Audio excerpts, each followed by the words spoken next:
Hello and welcome to our feminine card project. So this project is going to be suitable for a birthday card or a Mother's Day card. So here in the UK we have Mother's Day coming up. So I'm going to start off by using a grid template. So you can see I'm drawing around the stencil. And I'm going to do this twice so that I have two copies.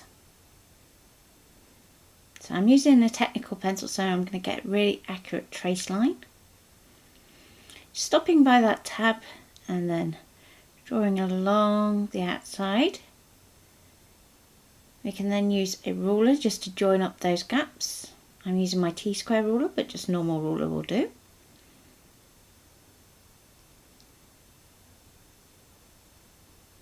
Okay. So you can see I've done both copies and I'm going to start to cut out these panels. So you can use a craft knife, which is what I find is the easiest. You can use scissors if you want, but it does take a little bit longer. I'm using metal edge ruler as well so that I don't damage my ruler.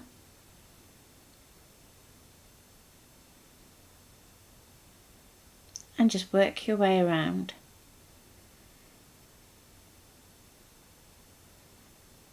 It's better and more accurate to cut lightly and do several lines over rather than trying to go through all in one go.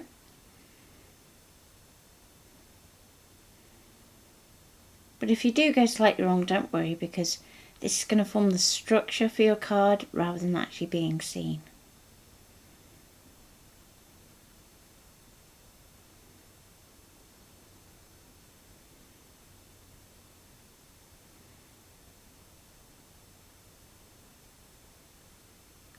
So you can do these pieces from any kind of scrap card that you have.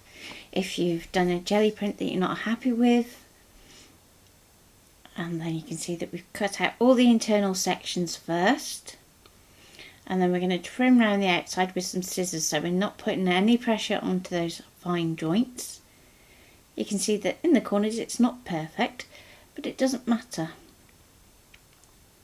What you mainly want to concentrate on is making sure that you've got this nice grid to work with.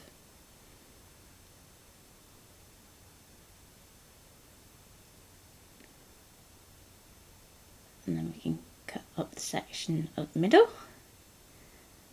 And then it makes it a little bit easier just to trim out the remaining two sides on that one. And you can do the same to the second one too. So to speed up, I'm not going to show you cutting both of these. So in a minute you'll see it will flick over and they'll be two magically done. So you could do 2 or 3 depending on the thickness of your card. The card that I'm using is about 250 GSM. So if it's thinner than that, do more layers. Or if it's thicker, so like a 400 GSM card, you can just do the one. And there's our first grid. So here's our 2 grids now cut out, and we want to stick the 2 together. So because it's a really fine grid, I'm using Stix 2 3D PVA with a detail applicator tip. And I'm not going to do every single bit of the grid work, just because that would take ages. I'm going to do as much of it as possible. Try not to put your fingers in it if you can.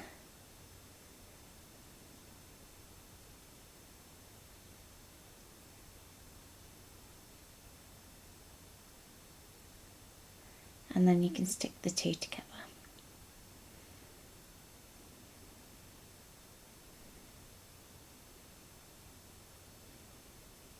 So to do that, I'm going to lay the other one over the top, get it the right way around and make sure that your grids all align. So with something like this where it's really obvious which way it goes, that's really easy. If your grid is a little bit more regular, then you may want to have marked that up just to make life a little easier for yourself.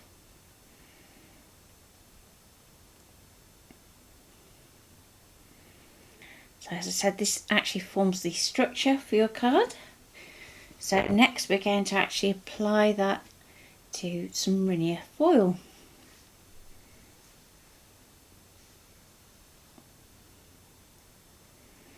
So for this card I've used the Princess pack, and I'm going to be working with the purple shade from that pack. And first of all we're going to loosely trim it so that it's going to cover our grid. And you don't have to be too neat at this point.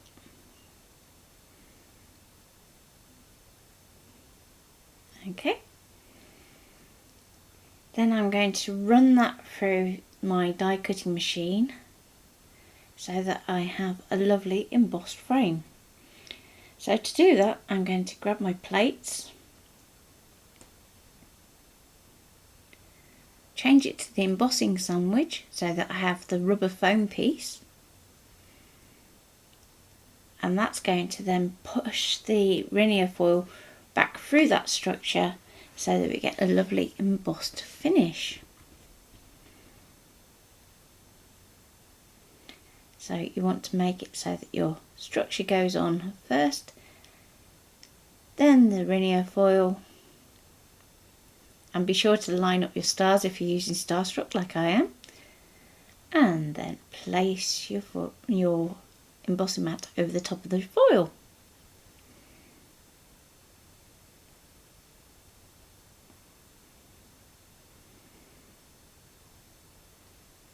So if you place one hand on top, it's nice and easy to make sure that everything's still aligned and nothing's slipped too much. I have allowed quite a bit of a seam allowance around my grid so that if it does shift when it's embossing, I can work with it.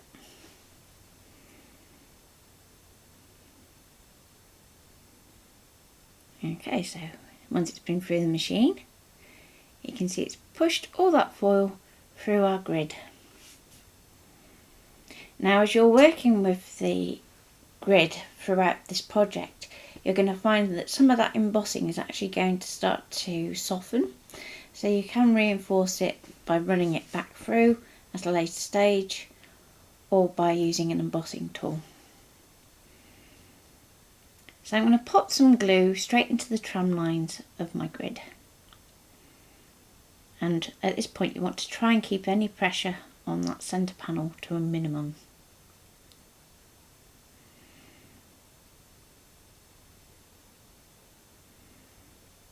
Okay, so now I'm going to pop that back in. And you'll notice I haven't glued every single line. That's because when we get towards the end, all that outside edge is actually going to be folded round to seal back. So just run your finger over your grid so that it's adhering well to that glue. And at that point you'll also see if there's any areas where you just need to do a little extra reinforcing of your embossing.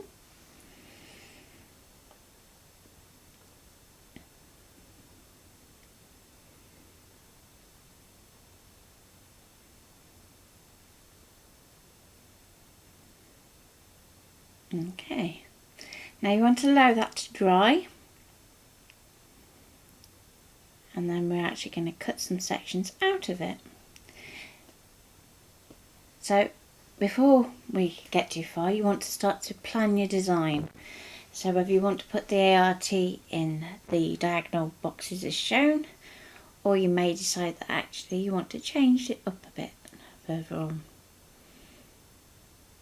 Main thing to focus on is which areas you want to cut out, and you'll see I've kind of chosen the bigger areas, so I'm just doing little diagonal cuts from the corners inwards and then joining those up so that we just have a little bit full that can wrap around the back, and that's just going to give a nice neat finish.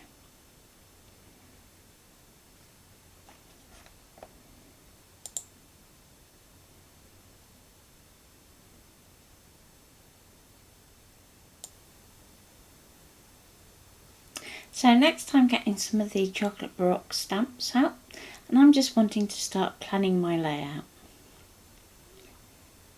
So I used a combination of arty letter stamps and also some Macintosh inspired rubber stamps too.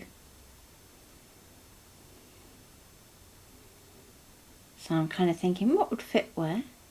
I do end up changing it slightly, but that's okay too if you want to change halfway through. There's nothing that says that you have to stay with your first idea. So I've gone around and I've trimmed all the edges. And you want it so you just have enough foil to get over and round the back so that we can stick all those down. If it goes too far, just trim it away like I'm doing here. And then fold it back. So I'm going to pop a little bit of glue underneath. That's going to hold everything in place.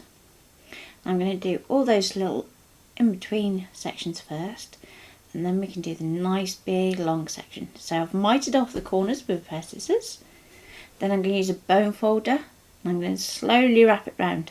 So with that section, what you need to do is do it a little bit at a time so that you don't get your structure actually warping. So you can see we apply glue, fold it up a little bit more and a little bit more, and then burnish it down with your bone folder. Now in the sections where you have a solid panel, you don't have to worry too much about going too far. If you do start to encroach on your apertures, you can always trim them.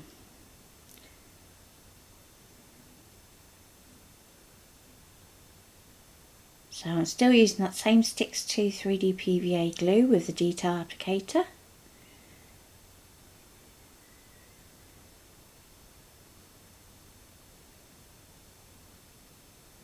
And I'm going to apply that along the last edge, and that's going to complete our frame. So at this point, if you want to, you can actually run it back through your die cutting machine, which squidges it all in place, as well as reinforcing the embossing, or just set it to one side to dry.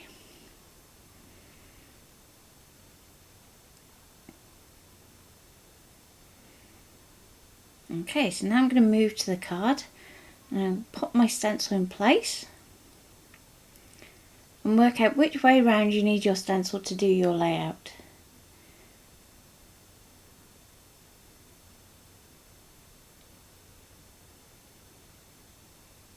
And then when you've got the line up and you're happy with it, you can press it down.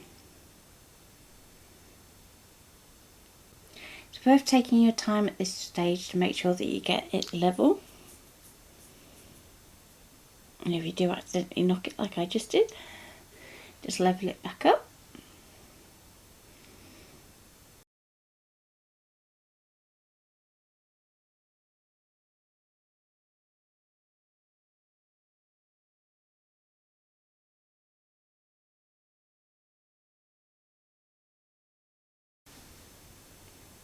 Next we need to mask around the outside of our stencil, so I'm going to be using some Sticks to Low Tack tape.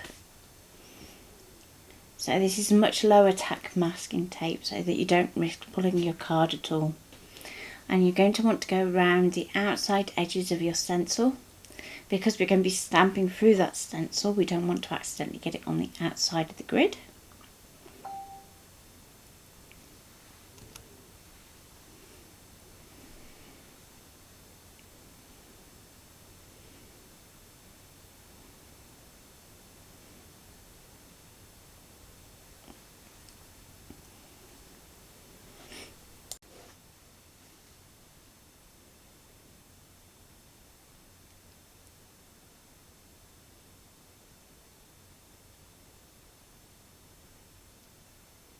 So we're going to tape around the outside and then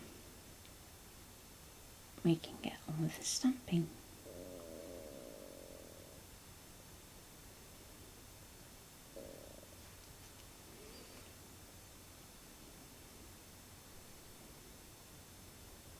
This is quite a thin no tack tape, so if you're working with something thicker you may just need to put a little bit of a cushion underneath your card before you stamp.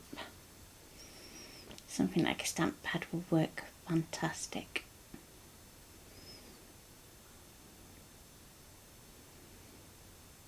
Burnish your tape down well because you don't want it to peel up. Okay. So I'm going to pull out my letters first. And you can see these are very arty with lots of texture in them. So it's lots of fun to play with. and I'm going to use some Versamagic ink pads. So I'm working with shades of purple, and you can see each stamp I'm going to do, I'm just going to line it up with that frame just to see how it's going to look when it's done. And I'm going to go for a different shade of purple for the R.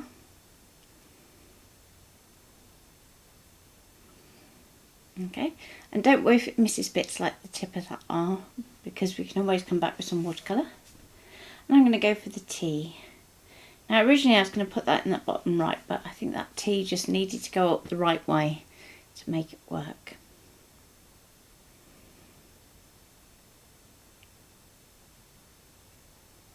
Okay, so because my Macintosh stamps haven't got any cling mount on them, I've just used a few little glue tabs just to hold the stamp in place for me to stamp it.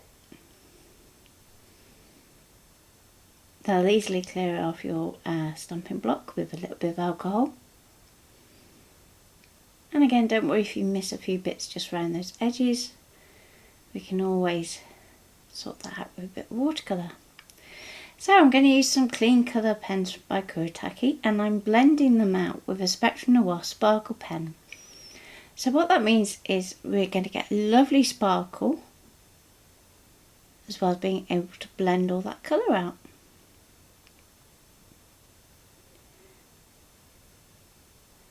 So the card base that I'm working onto is an adaptable by Lime Tree Crafts. So there's nothing special about the card, it's not a watercolour card, so you do want to go a little bit careful to not flood it with too much liquid.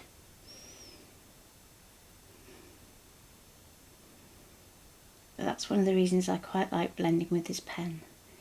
It doesn't get super duper wet.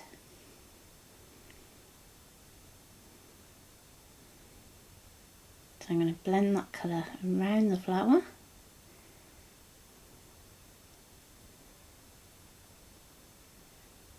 And I'm working with the light pink.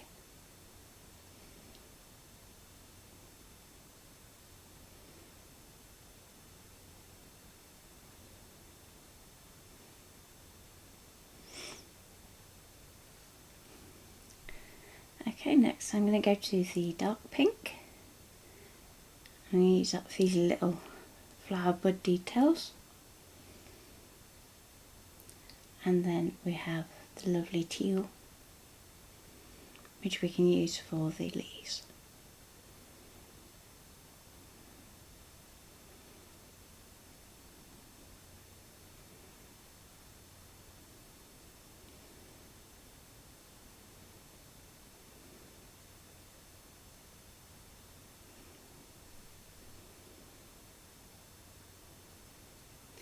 So just go careful when you're working on the outside edge of your stencil, just so that it doesn't accidentally blend past that stencil point. And then I'm adding a little bit of leading detail using the liquid chrome pen by Molotow. So this is a really high shine metallic pen that we can use for adding detail, and it's really shiny when it's dry. And we can even go back round our images and make them look like stained glass by going around each colour area. And then I'm just filling in the background with some more of that sparkle pen.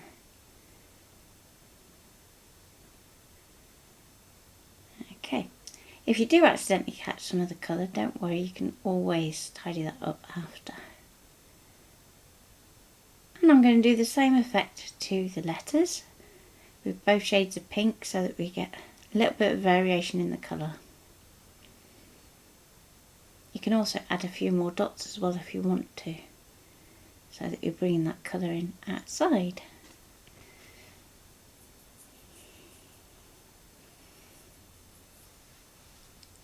Lift off the grid and ta-da!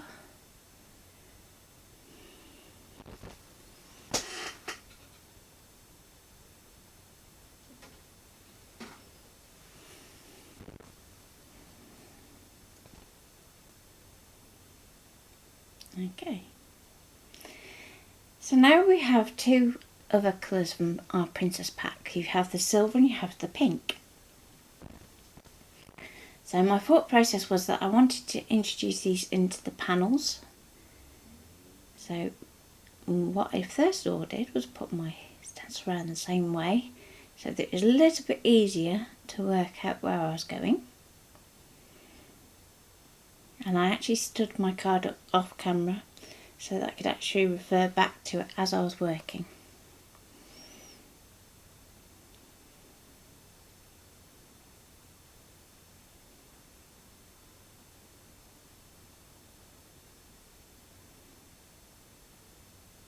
So I'm going to take the silver and the pink, and I'm going to choose a rectangle or two for each one so that we can introduce that colour in. So I just have a normal embossing tool or a nail art tool, and I can just trace around the outside of the rectangle. Now you don't want to press too hard to start with, otherwise you do risk tearing your paper. So go lightly, go around that outside edge.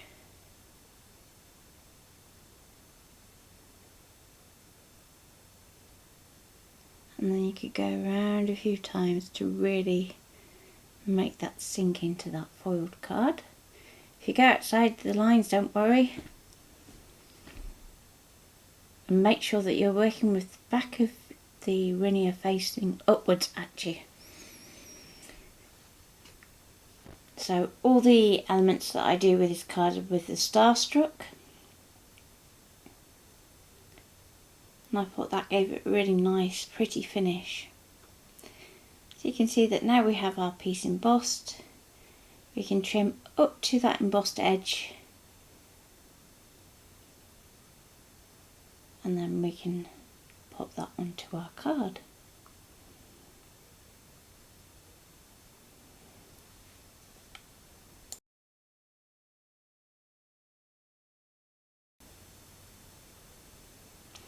So I'm just going to cut roughly down that edge for now, and we can trim it out neatly in a bit. And you're going to want to do the same for another rectangle of your choice with that same pink. So I'm going to go for one of the long panels here. So again, likely to start with. And I'm just following along the edge of that stencil. Yeah, if you do go slightly off, don't worry. By the time that you've gone all the way around the edge, you won't see it on the front.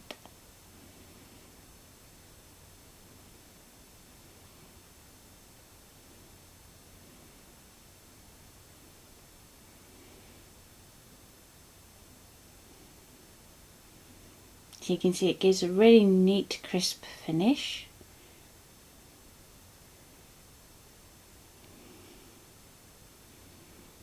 And then we can choose two more rectangles to do with the silver.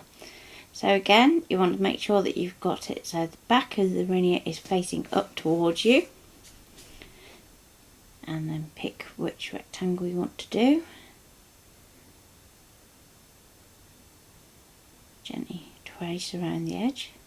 So as I said, even if you go outside the lines, don't worry.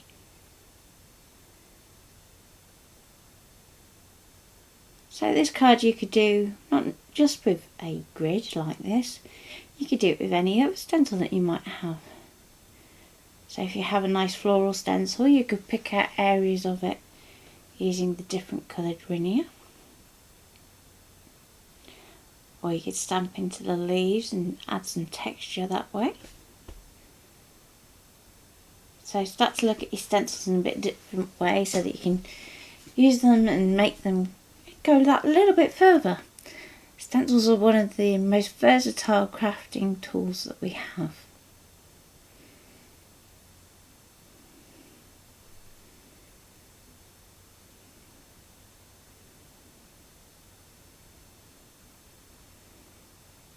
Okay.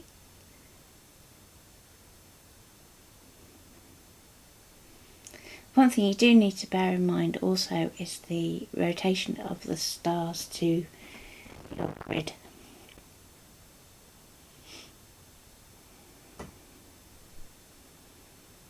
Now moving back to our card, got our grid stuck in place, and now we want to stick in our little panels of colour. So to do that we're going to need quite a bit of glue.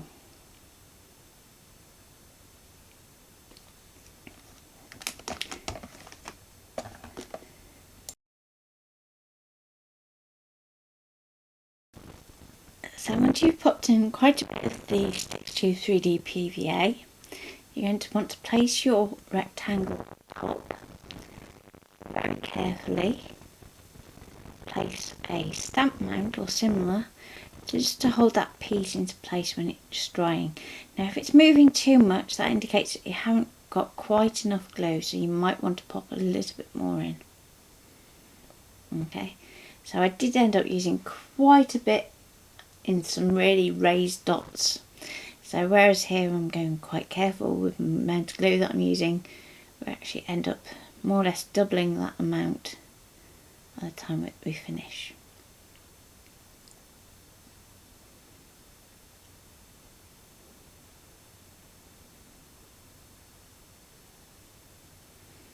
And again, you want another block for that particular piece.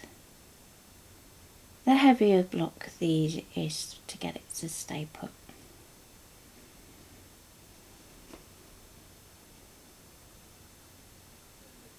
And you're going to want to allow it to set well and truly before giving this card, just because of that amount of glue that we're having to apply.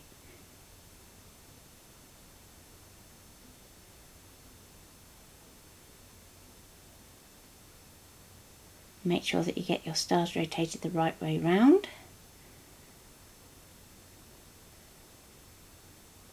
Remember, there's two ways for each rectangle to go, so just make sure you get the right way up.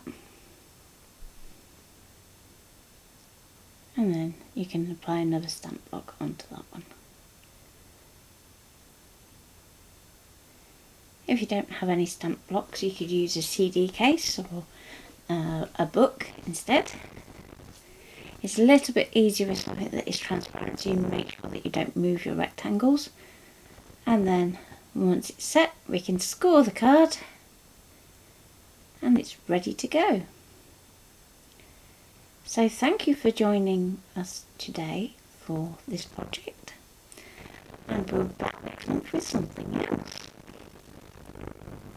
Check out comments for all the links for the products, and we will see you soon. Take care for now, and bye.